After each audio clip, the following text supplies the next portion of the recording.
할렐루야. 오늘 새벽에 오신 여러분 환영하고 축복합니다. 우리 찬송가 214장 같이 찬송 부르시겠습니다. 나 주의 도움 받고자 주 예수님께 빕니다. 그 구원 허락하시사 날 받아주소서. 내 모습 이대로 주 받아주소서. 날 위해 돌아가신 주 날 받아주소서. 큰 죄에 빠져 영죽을 날 위해 피 흘렸으니 주 영상대로 빚으사 날 받아주소서. 내 모습 이대로 주 받아주소서. 날 위해 돌아가신 주 날 받아주소서. 내 힘과 결심 약하여 늦게 오지기 쉬우니 주 이름으로 구원해 날 받아주소서. 내 모습 이대로 주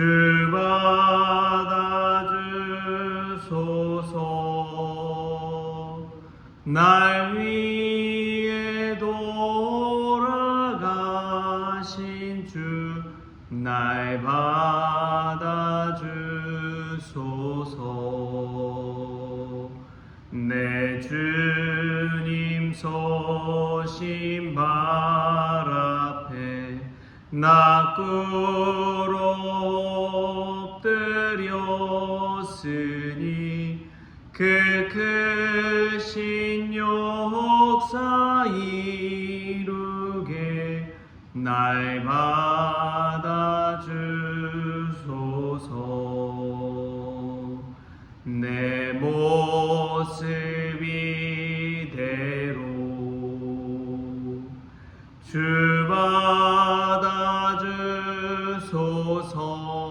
받아주소서. 날 위해 돌아가신 주 날 받아주소서.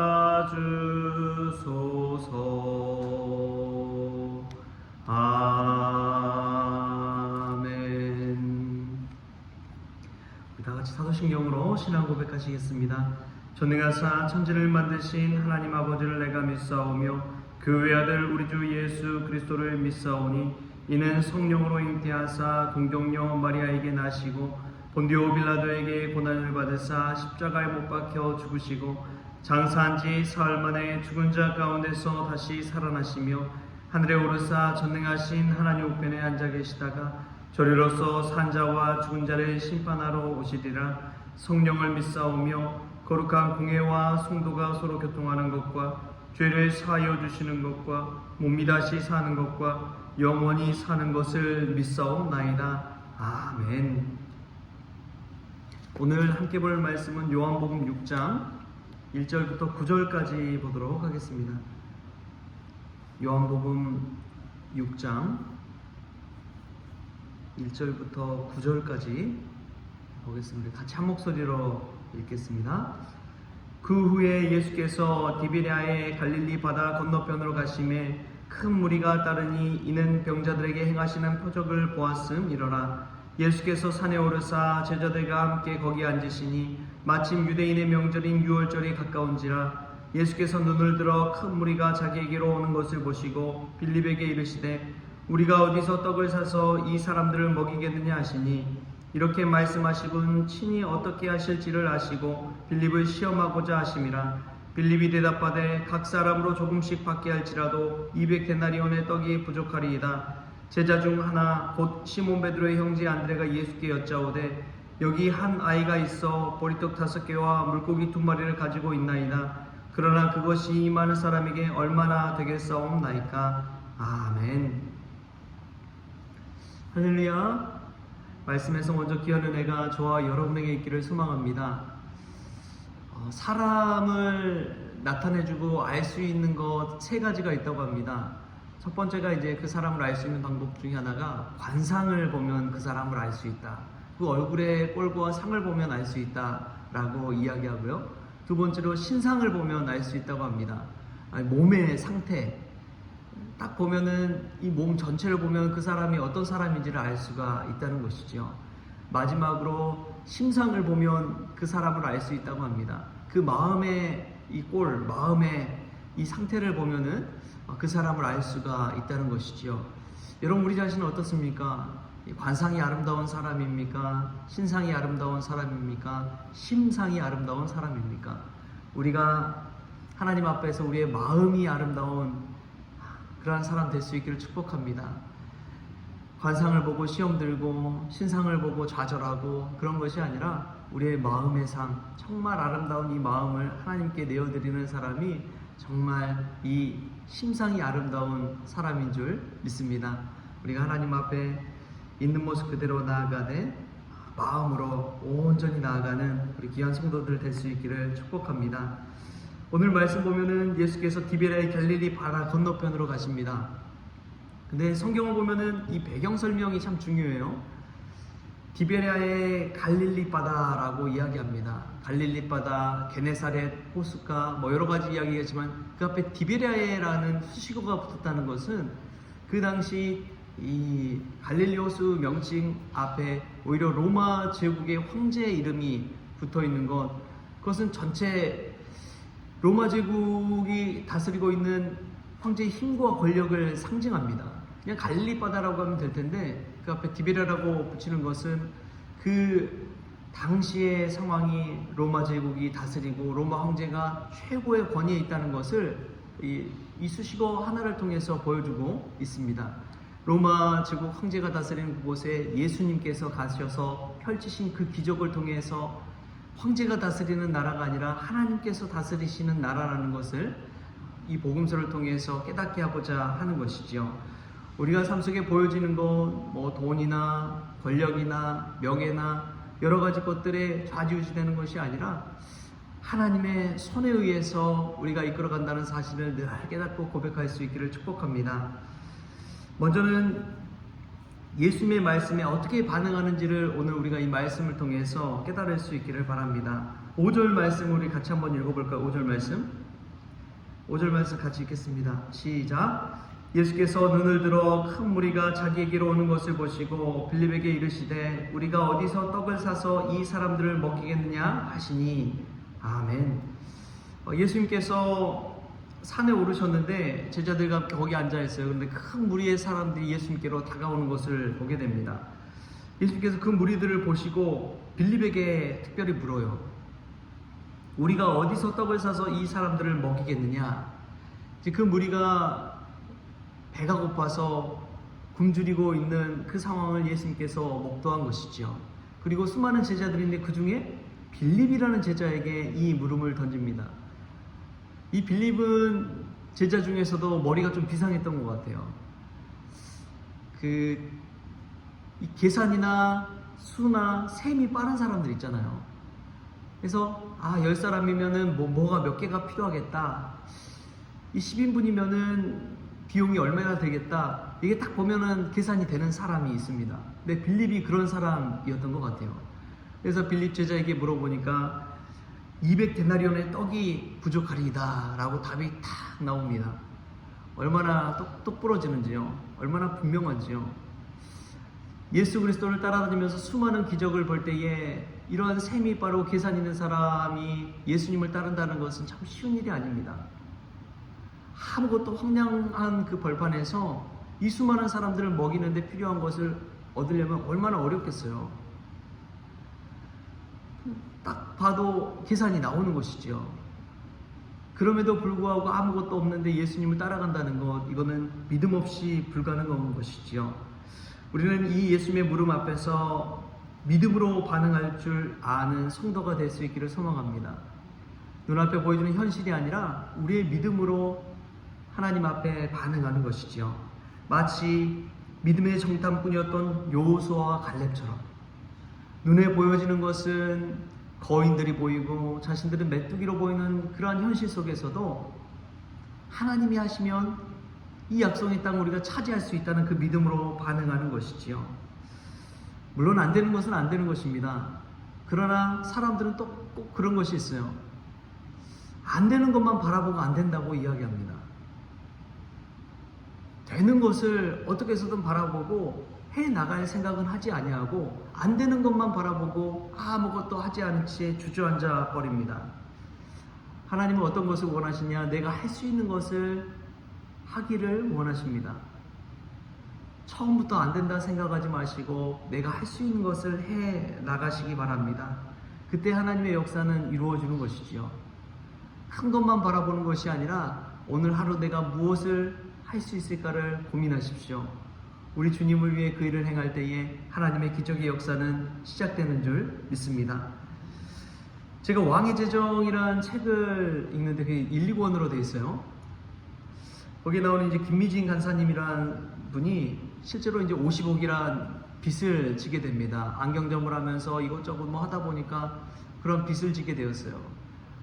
그래서 먹고 살기도 정말 어려운 상황 가운데 있는데 그가 초점을 맞춘 것이 최선의 일을 드리자라는 그런 마음가짐을 가지고 자신이 가진 것, 예전에 있던 뭐 명품백, 자동차 이런 거 다 팔아가지고 빚을 갚는 데만 온전히 몰두하기 시작합니다. 자신이 누리고 했던 생활 수준에서 완전히 떨어졌지만 그럼에도 불구하고 먹는 거, 입는 거 아껴서 온전히 이 빚 갚는데 최선의 일을 드리기 시작했어요. 10만 원을 벌면 10만 원을 갚고 100만 원을 벌면 100만 원을 갚고 이 생기는 족족 빚을 갚는데 이 자신의 이 모든 관심과 그것을 쏟아갑니다. 근데 실제로 파산하고 도망치고 그럴 수밖에 없는 상황인데도 빚을 조금씩 갚아가니까 빚 갚으라고 쫓아다니는 빚쟁이들이 이제 점점 돌아서기 시작해요. 인정하고 기다려주기 시작합니다. 그러면서 나중에 빚을 다 갚게 되는 그러한 일이 일어나는 것이죠. 그럼 우리가 늘 생각해야 할 것이 있습니다. 어떤 많은 것들을 하고자 하기 전에 내가 할 수 있는 그것 작은 것부터 실천해 나가는 것이 필요합니다. 아무것도 별 볼 일 없는 것 같지만 그것을 드리는 그 마음 하나 작은 행위조차 하나님께서 붙들어 사용하실 때에 얼마나 큰 기적을 일으키는지 모릅니다. 그것은 안드레가 예수님 앞에 나와서 한 이야기, 이 이야기 속에서 우리가 알 수 있는 것이죠. 9절 말씀에 이렇게 나옵니다. 여기 한 아이가 있어 보리떡 5개와 물고기 2마리를 가지고 있나이다. 그러나 그것이 이 많은 사람에게 얼마나 되게 싸움나이까. 한 아이가 가지고 있던 보리떡 5개와 물고기 2마리를 가지고 5,000명이나 되는 사람들에게 오병이어의 기적을 베푸시는 그 예수님의 기적, 하나님의 역사, 그것은 최선의 일을 드릴 때에 가능한 줄 믿습니다. 나의 전부를 드리라는 것도 아니고 내가 가지고 있는 것 모든 것을 드리라는 것도 아니고 최선의 일, 하나님 앞에 나의 마음을 드리라고 성경은 이야기하고 있습니다. 한 아이가 내어놓은 오병이어, 그것을 우리 주님께서는 붙들어 기적을 일으키시고 수많은 사람들을 먹이시고 하나님의 역사를 이루어 가십니다. 사랑하는 성도 여러분, 우리 하나님을 위해 무엇을 내어드리고 있습니까? 하나님께 받기만을 바라고 있지는 않습니까? 믿음으로 사는 삶은 저절로 되지 않습니다. 영적인 권위의 자리에 있다고 내가 직분 가지고 있다고 되는 것이 아닙니다. 신앙의 연수로 믿음의 삶을 살 수 있는 것도 아닙니다. 오래 믿었다고 해서 믿음으로 살 수 있는 것이 아니란 말이지요. 또 성경 지식을 많이 안다고 해서 믿음으로 사는 것도 아닙니다. 오직 믿음으로 사는 방법은 순종하는 것에 있습니다. 하나님의 말씀대로 그대로 살아볼 때에 하나님의 역사는 시작되는 것이지요. 나의 작은 것이라도 하나님께 내어드릴 때 지극히 작은 자 나에게 한 것이 곧 나에게 한 것이라고 하신 그 주님의 말씀을 기억하며 살아갈 때에 우리의 작은 것에서 일어나는 엄청난 일상의 기적을 체험하게 될 줄 믿습니다. 여러분, 교회를 위해, 주님을 위해 큰 것 하지 마십시오. 마음 다해 아주 작은 것이라도 우리 주님을 위해 내어놓으십시오. 그때에 주님께서 우리의 삶 가운데 이 오병이어의 기적과 같은 놀라운 일들을 이루어 가실 줄 믿습니다. 천리길도 한 걸음부터 그 자세로 오늘 믿음의 기도를 또 말씀을 주님 앞에서 읽고 열고 순종하는 그런 저와 여러분 될 수 있기를 주신 예수님의 이름으로 축원합니다. 하나님 아버지 감사합니다. 사람의 눈으로 볼 때 그것이 얼마나 되겠사옵나이까. 그러나 하나님의 손에 붙들림 받을 때에 우리의 주님을 향한 그 마음과 간절한 기도와 부르짖음이 상달될 때에 하나님께서 기적으로 베풀어 주실 줄 믿습니다. 하나님께서 이 디베랴, 이 돈의 노예가 되어 있는 이 세상 가운데 하나님의 역사를 펼치시고 있다는 것을 오늘 말씀을 통해 깨닫게 하여 주시고 우리가 믿음으로 반응할 수 있도록 오늘도 붙잡아 주시옵소서. 나의 삶에 있어서 최선의 것을 하나님께 올려드릴 수 있도록 주여 도와주시고 주님께 받기만을 바라는 것이 아니라 내가 주님을 위해 무엇을 할지를 고민하며 기도하는 믿음의 성도 될 수 있도록 주님 주장하여 주시옵소서. 사순절 기간입니다. 십자가를 더 바라보게 하여 주시고 주님께 더 가까이 나아가는 복된 절기가 되어지게 하여 주옵소서. 감사하며 예수님의 이름으로 기도합니다. 아멘. 우리 주기도문으로 오늘 새벽 기도를 마치겠습니다. 하늘에 계신 우리 아버지여, 이름이 거룩히 여김을 받으시오며 나라가 임하시오며 뜻이 하늘에서 이루어진 것 같이 땅에서도 이루어지이다. 오늘 우리에게 일용할 양식을 주시옵고 우리가 우리에게 죄진 자를 사하여 준 것 같이 우리 죄를 사하여 주시옵고 우리를 시험에 들게 하지 마시옵고 다만 악에서 구하시옵소서. 나라와 권세와 영광이 아버지께 영원히 있사옵나이다. 아멘.